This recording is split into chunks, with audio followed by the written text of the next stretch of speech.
สบายดีพี่น้องสำหรับคลิปนี้สิพาพี่น้องไปเบิ่งการปลูกมันนะพี่น้องนะอันนี้เป็นมันบ่แนมเองพี่น้องเอ้ยการปลูกของมันแนงก็ง่ายๆบ่ได้ใส่จักรใส่หยังพี่น้องใส่มือนี่แหละพี่น้องเอ้ยกับสวนที่บ่ได้ไถนะสวนก็บ่ได้กว้างปานใดพี่น้องตอนนี้ก็กำลังตัดลำมันตัดเพื่อที่จะเอาไปปลูกนะพี่น้องนะปลูกแบบธรรมชาตินี่แหละบ่ได้ปรุงดินบ่ได้ใส่สารเคมีบ่ได้ใส่ปุ๋ยต่างๆนะพี่น้องนะปลูกง่ายๆเลยทั้งมันสิบ่งามก็ยาพี่น้องเพราะว่าเฮาบ่ได้ใส่ปุ๋ยใส่หยังแต่มันเกิดตามธรรมชาตินี่แหละได้ก็เอาบ่ได้ก็แล้วแต่โชคชะตาพี่น้องเอ้ยนี่แหละ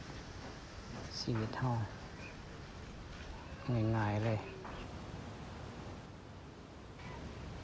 ดินก็แข็งเป็นแข็งพี่น้องต้องใส่เสียมขุดเอามองที่ดินมันผุมันพุยจึงสามารถเอาแล้วมันไปเสียบนะพี่น้องนะน้ำมันแพงพี่น้องจำเป็นต้องได้ปลูกแบบนี้เลยพี่น้องโอ้ยแดดช่วงนี้กำลังร้อนพี่น้องมาสวยเพราะว่าสวนมันไก่อยู่เทิงภูพุ่นเด้เพื่อสิมาฮอดใช้เวลาเป็นชั่วโมงพี่น้อง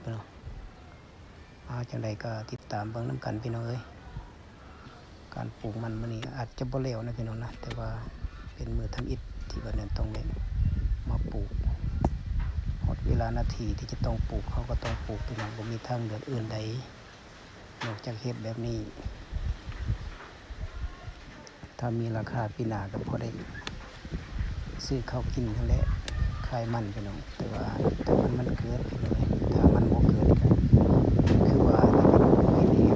อากาศค่อนข้างจะแห้งแล้งเติมนะพี่น้องนะฝนบ่ค่อยตกปานใดพี่น้องอากาศปีนี้บ่ดีปานใดฟ้าฝนเป็นจังไดเนาะ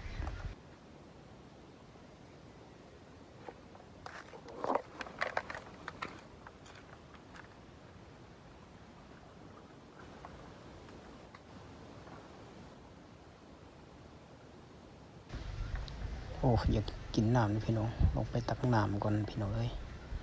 น้ำห้วยน้อยๆนี่พี่น้องนะฮอดเวลากินข้าวแล้วเที่ยงพักเที่ยงก่อน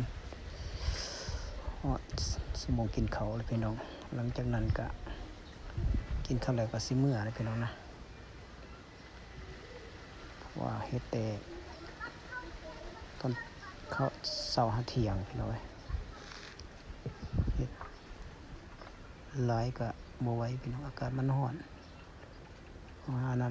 หาตักน้ำเย็นๆพี่น้องเอ้ยเอาไว้กินแก้เมื่อยแก้หยังเติมพลังจังซี่แหละชีวิตชาวไร่ชาวสวน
ตอนนี้ก็ได้เวลากินข้าวเที่ยงพี่น้อง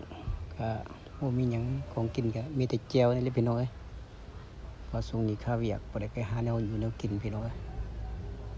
มีแจ่วกินแจ่วมีผักกินปักพี่น้องตามธรรมชาติตามภาษาคนหาเช้ากินค่ำพี่น้องมาเด้อพี่น้องเด้อ จ้าที่เจ้าทางเจ้าบ้านเจ้าสองเจ้าดินเจ้าดอนเจ้าดอนแต่ยามมากินข้าวน้ำลูกน้ำหลานปลูกมันก็ให้ได้หัวใหญ่นะพี่น้องนะมาพี่น้องมากินข้าวเที่ยงนำกันแซ่บๆเด้อ